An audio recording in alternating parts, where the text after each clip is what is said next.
और आइए आपको सीधा ले चलते गोरखपुर, जहां मुख्यमंत्री योगी आदित्यनाथ क्या कुछ कह रहे हैं आपको सुनाते हैं। औद्योगिक विकास प्राधिकरण में इस नए औद्योगिक समूह के लोकार्पण कार्यक्रम में मंच पर उपस्थित उत्तर प्रदेश सरकार में मंत्रिमंडल के मेरे सहयोगी औद्योगिक विकास के मंत्री श्री नंद गोपाल गुप्ता नंदी जी, गोरखपुर के लोकप्रिय सांसद श्री रविकिशन शुक्ला जी, महापौर डॉक्टर मंगलेश श्रीवास्तव जी, विधान परिषद सदस्य डॉक्टर धर्मेंद्र सिंह जी, माननीय विधायकगण श्री प्रदीप शुक्ला जी, विपिन सिंह जी, श्री राम चौहान जी, महेंद्र पाल सिंह जी, श्रवण निषाद जी, एमएलसी श्री बागीश पाठक जी, प्रदेश के मुख्य सचिव Shri Manoj Kumar Singh ji, chairman Varun Beverages Shri Ravikant Jaipuria ji, chairman Medanta group doctor Naresh Trehan ji, doctor Praveen Chandra ji, Shri Abhishek Shah ji, Bharatiya Janata party के जिला के अध्यक्ष श्री विष्णु सिंह जी और आज के इस समारोह में उपस्थित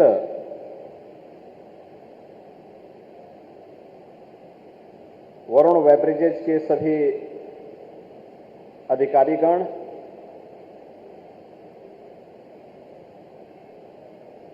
इनके बोर्ड के सभी डायरेक्टर्स,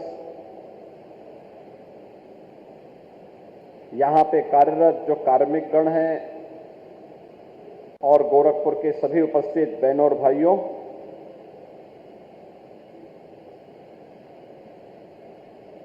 आज लगभग 1200 करोड़ रुपए की लागत से इस नए औद्योगिक समूह का लोकार्पण गोरखपुर में हो रहा है। इसके लिए वरुण वेबरेजेस समूह को और गीडा प्रशासन को, औद्योगिक विकास विभाग को हृदय से धन्यवाद देते हुए आप सबको मैं बधाई देता हूं, अपनी शुभकामनाएं देता हूं।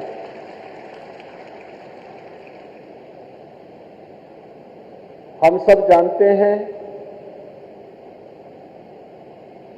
कि प्रधानमंत्री मोदी जी ने देश के युवाओं का आह्वान किया था कि नौकरी की बजाय हम उद्यमिता पर ध्यान दें। अधिक पैसा कमाना है, अधिक अवसर प्राप्त करने हैं तो उद्यमिता इसका सबसे महत्वपूर्ण माध्यम है। और दुनिया के अंदर आधुनिक विकास की ऊंचाइयों को छूने वाले किसी भी देश ने इस क्षेत्र में जहां उन्होंने उद्यमिता पर, नवाचार पर, शोध और विकास के कार्यक्रमों को मजबूती के साथ आगे बढ़ाया है, वही देश आज वर्तमान आर्थिक परिदृश्य में दुनिया का केंद्र बिंदु बना हुआ है, दुनिया की व्यवस्था का संचालन कर रहे हैं। युवाओं के लिए रोजगार चाहिए, आम जन की आकांक्षाओं की पूर्ति करने के लिए उचित अवसर मिलने चाहिए, इसके लिए अच्छा निवेश भी हो। और आज उत्तर प्रदेश देश के अंदर निवेश के एक बेहतरीन डेस्टिनेशन के रूप में अपने आप को स्थापित किया है। मुझे याद है जब 2017 में हमारी सरकार बनी थी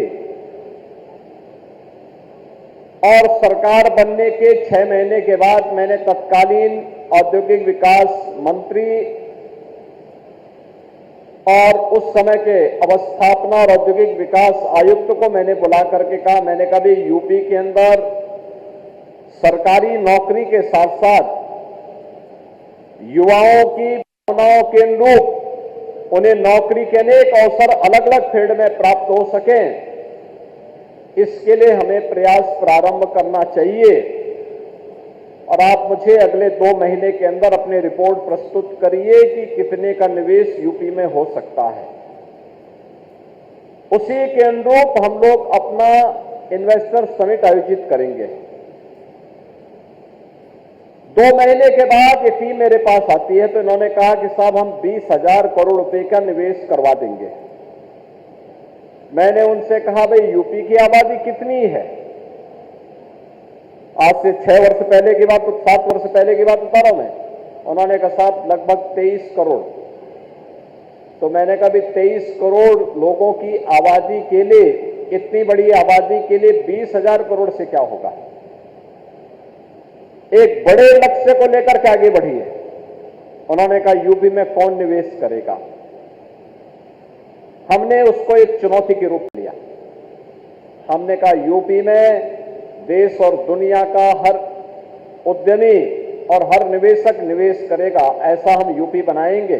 और आज डबल इंजन सरकार प्रधानमंत्री मोदी जी के नेतृत्व में जिस स्पीड से आगे बढ़ी है, अकेले उत्तर प्रदेश के अंदर फरवरी 2023 में जो ग्लोबल इन्वेस्टर समिट हम लोगों ने किया था, इस ग्लोबल इन्वेस्टर समिट में 40 लाख करोड़ रुपए से अधिक के निवेश के प्रस्ताव यूपी को प्राप्त हुए, जिसमें से 10 लाख करोड़ का निवेश का प्रस्ताव फरवरी 2024 में प्रधानमंत्री जी ने ग्राउंड ब्रेकिंग किया है, यानी उसका शिलान्यास किया है। और 10 लाख करोड़ का आज हमारे पास पाइपलाइन में है, जिसको कभी भी हम आगे बढ़ा करके उसका भी शिलान्यास करवा देंगे। बहनों और भाइयों, इसके लिए ये निवेश केवल निवेश नहीं है, ये निवेश विकास भी लेके आ रहा है, रोजगार भी लेके आ रहा है। जैसा कि यहां पे जयपुरिया जी ने कहा अपने संबोधन में कि यहां पे पूंजी तो लगी है, गीडा प्रशासन ने उन्हें यहां पर लगभग 48 एकड़ लैंड भी उपलब्ध करवाई, लेकिन साथ साथ 1500 से लेके 2000 लोगों को यहां पे सीधे सीधे नौकरी भी प्राप्त हो रही है, जिसमें से 90% यूपी के हैं और उनमें से 70% गोरखपुर और उसके अगल बगल के युवा हैं जो यहां पर अपने रोजगार के साथ जुड़ रहे हैं। आप अनुमान करिए, ये युवा पहले नौकरी ढूंढने के लिए इन्हें बेंगलुरु जाना होता था, हैदराबाद जाना होता था, कोई कोलकाता जाता था, कोई मुंबई जाता था, कोई थाईलैंड जाता था, कोई सिंगापुर जाता था, कोई कई अन्य जगह जाता था। आज उनको उन्हीं के घर में नौकरी मिल रही, घर से आए और नौकरी करके फिर शाम को अपने घर में चले गए। यानी यह एक सुविधा, घर में ही हमें सुविधा देंगे, लेकिन ये सुविधा अचानक नहीं आई। गीडा का शिलान्यास 1992 में किया जा चुका था।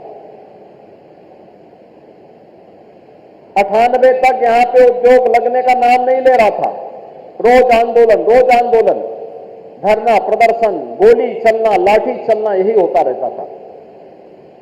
हम लोगों ने उस समय बातचीत शुरू की, संवाद बनाया, समस्याओं का समाधान करना प्रारंभ किया। और आज जैसा कि आपने बताया कि पिछले 3-4 वर्ष के अंदर ही गीडा के अंदर 12,000 करोड़ से अधिक का निवेश हो चुका है और वरुण बेवरेजेस जैसे अन्य अनेक उद्योग यहां पे लगने की तैयारी में लाइन पे खड़े हैं। निवेश आता तब है जब सुरक्षा का अच्छा माहौल होता है, सुरक्षा अच्छी हो। अन्यथा अगर व्यक्ति ही सुरक्षित नहीं है तो पूंजी कैसे सुरक्षित होगी। इसलिए सुरक्षा का वातावरण यूपी के अंदर बहुत सारे लोगों को परेशानी होती है जब हम लोग कहते हैं कि अपराध और अपराधियों के प्रति जीरो टॉलरेंस की नीति के तहत सरकार कार्य करेगी, तो उन लोगों को, उनकी आकाओं को बुरा लगता है। लगना स्वाभाविक भी है, क्योंकि अपराध करना और अपराध करवाना उनका पेशा जो था, उसी में वे अपना बड़प्पन मानते थे। लेकिन एक बेहतर भविष्य के लिए हमारा वर्तमान सुरक्षित रहना चाहिए और ये सरकार की जिम्मेदारी होनी चाहिए कि वर्तमान को सुरक्षित रखते हुए हम बेहतर भविष्य की कार्य योजना को आगे बढ़ाएं। और इसलिए अपराध और अपराधियों के प्रति जीरो टॉलरेंस की नीति के तहत सरकार कार्य कर रही है। लेकिन केवल इतने से ही नहीं होगा, हमें लैंड बैंक बनाना पड़ेगा। उद्योग लगाने के लिए पर्याप्त मात्रा में जमीन हो, वहां पे बेहतरीन इंफ्रास्ट्रक्चर हो, ईज ऑफ डूइंग बिजनेस बेहतरीन हो। ऐसा नहीं कि एक कार्यालय में कोई फाइल गई तो पता लगा महीनों महीनों वहां अटक गई, ऐसा नहीं है। अब तो हम लोगों ने डिजिटल प्लेटफॉर्म तैयार किए हैं। अगर कोई व्यक्ति निवेश करना चाहता है तो उस निवेश के लिए सिंगल विंडो प्लेटफॉर्म निवेश मित्र में उसने आवेदन किया, 450 से अधिक एनओसी उसको एक ही प्लेटफॉर्म में एक साथ उपलब्ध हो जाते हैं, एक समय सीमा के अंदर उपलब्ध हो जाते हैं। और बहुत सारे एनओसी तो ऐसे हैं कि अगर उस समय सीमा के अंदर नहीं हुआ तो ये मान लिया जाता कि ये हो गया है, और अगर वह गलत हो गया तो जिसको देना था उसकी जवाबदेही तय होती है, जवाबदेही जिसने ले लिया उसकी नहीं तय होती है। इसके अलावा अगर कोई निवेश करना चाहता है तो एमओयू करता है सरकार से, एक एग्रीमेंट होता है दोनों के बीच में। एमओयू को भी मॉनिटरिंग के लिए एक प्लेटफॉर्म बना है निवेश सारथी के रूप में। और फिर जब आपका निवेश हो गया तो उस निवेश को समीक्षा करने के लिए एमओयू उसको निवेश को ऑनलाइन इंसेंटिव देने की व्यवस्था भी आज हम लोगों ने आगे बढ़ाया है। ये 3 platform ease of doing business की व्यवस्था के लिए कोई भी निवेशक हो उसको जाना ना पड़े, इधर उधर भटकना ना पड़े। जहां टेक्नोलॉजी का बेहतर उपयोग हो, डिजिटल प्लेटफॉर्म का उपयोग हो, वहीं साथ ही साथ हम लोगों ने सीएम फेलो भी तैयार किए हैं।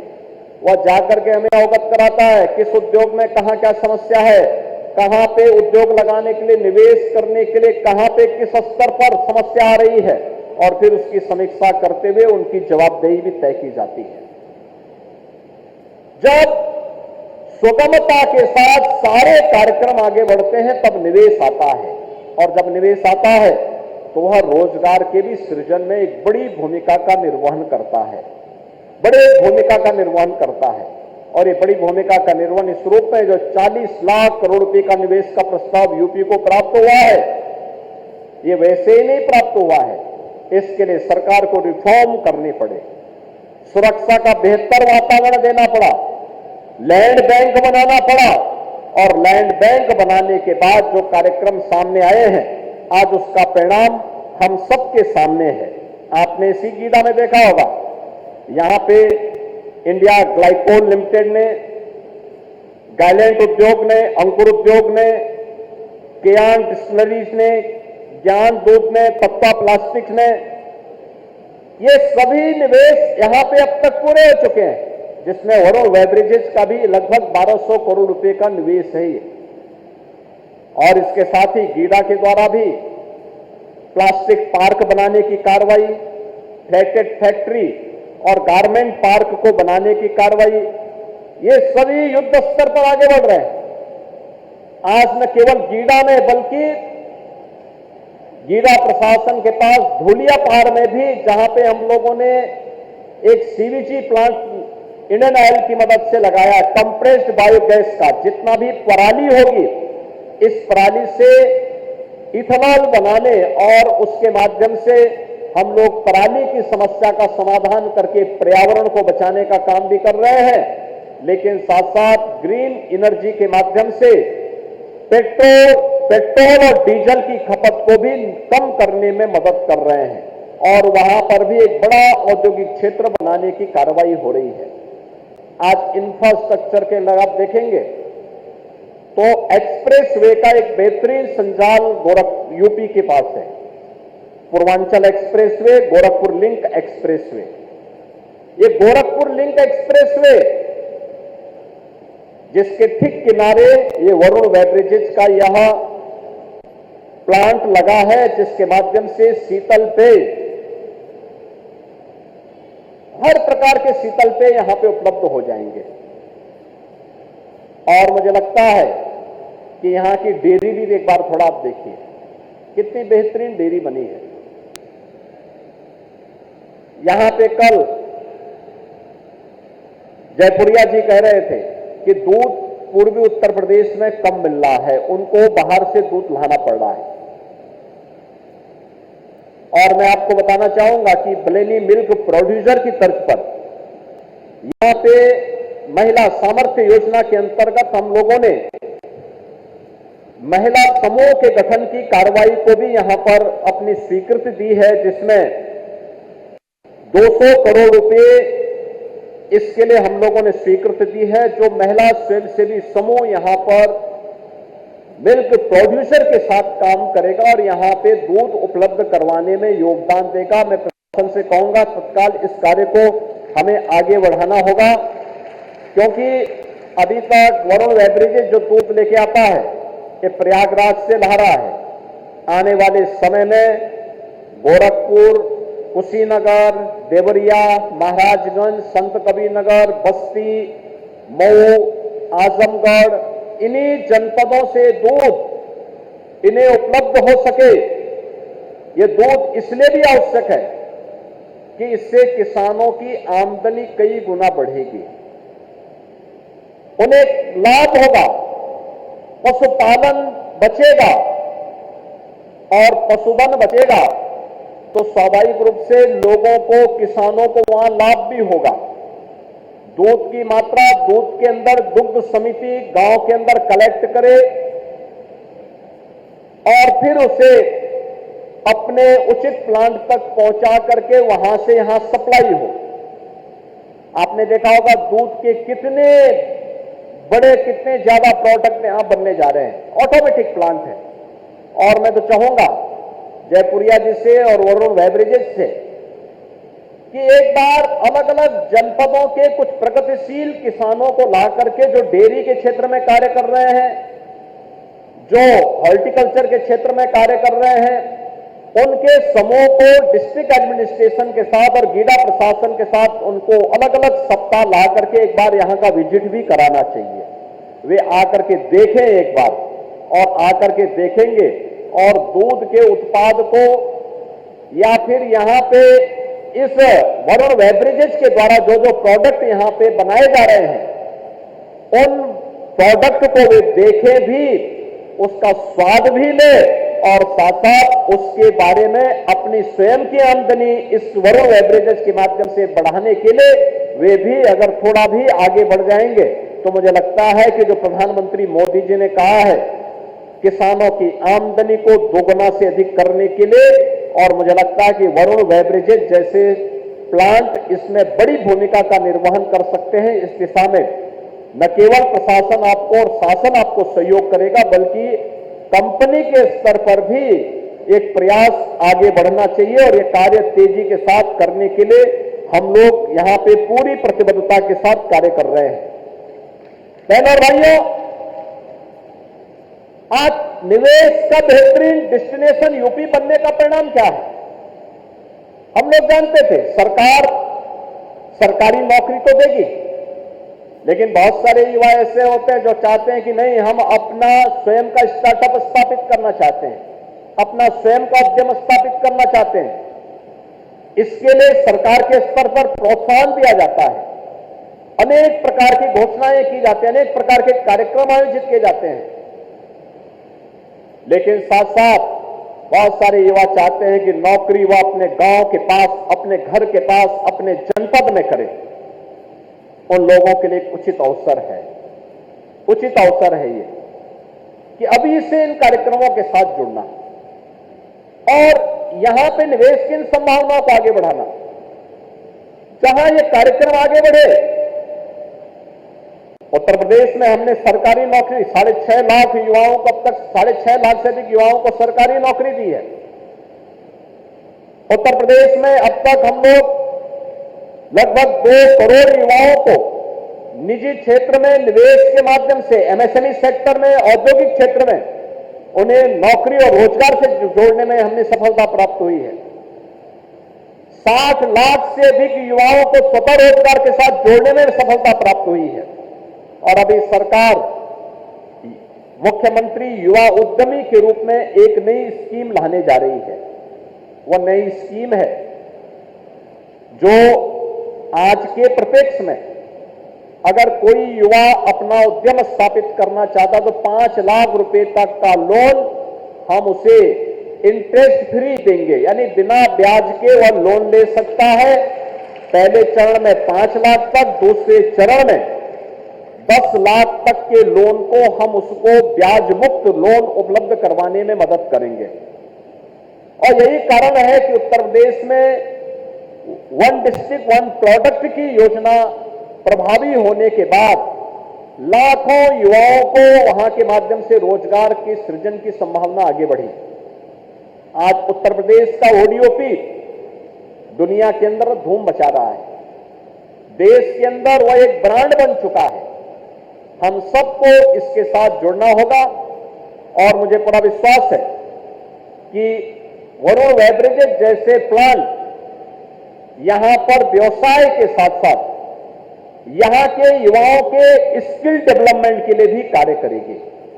गीडा प्रशासन ने भी इस दिशा में स्किल डेवलपमेंट का एक सेंटर भारत सरकार के साथ मिलकर के आगे बढ़ाने का कार्य किया है। और मुझे लगता है कि यहां पर अगर हम लोग लोगों को बताएंगे, यहां के इंस्टीट्यूशन को इसके साथ जोड़ करके उनका प्रशिक्षण करवाएंगे, उन्हें इंटर्नशिप के साथ जोड़ने का कार्य करेंगे, तो बड़े पैमाने पर आपको स्किल मैन पावर यही गोरखपुर में और पूर्वी उत्तर प्रदेश में प्राप्त होती हुई दिखाई देंगी।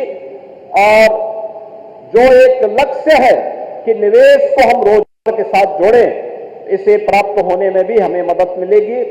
मैं एक बार फिर से आज के इस अवसर पर वरुण बेवरेजेस लिमिटेड को इस नए प्लांट के लिए हृदय से बधाई देता हूं। उनके सभी डायरेक्टर्स को भी, जो भी आज यहां पर आए हैं, उन सबको हृदय से बधाई देता हूं। आप सभी लोग जो यहां पे जिनको कार्य मिला है, उन सबको हृदय से अभिनंदन करता हूं और सैजनवाद और वासियों को बधाई भी देता हूं कि यह विकास का एक मानक इस प्रकार के प्लांट बनेंगे और गोरखपुर को एक नई पहचान दिलाएंगे। इस विश्वास के साथ मैं एक बार फिर से वरुण बेवरेजेस के शुभारंभ के अवसर पर, इसके लोकार्पण के अवसर पर आप सबके प्रति हृदय से बधाई और शुभकामनाएं देते हुए अपनी वाणी को विराम देता हूं। धन्यवाद। जय हिंद।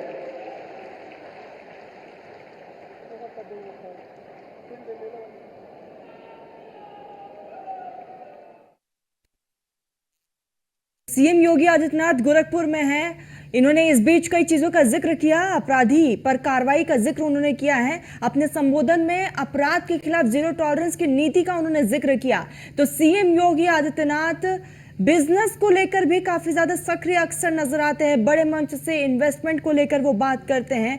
और इस बीच सीएम योगी आदित्यनाथ ने कहा कि 5 लाख तक बिना ब्याज यहाँ पर पैसे दिए जा रहे हैं, नौकरी की बजाय यहाँ पर उद्यमिता जो है वो बढ़ रही है। नवाचार शोध कार्यक्रमों को आगे बढ़ाया जा रहा है, सीएम ने इसका जिक्र किया।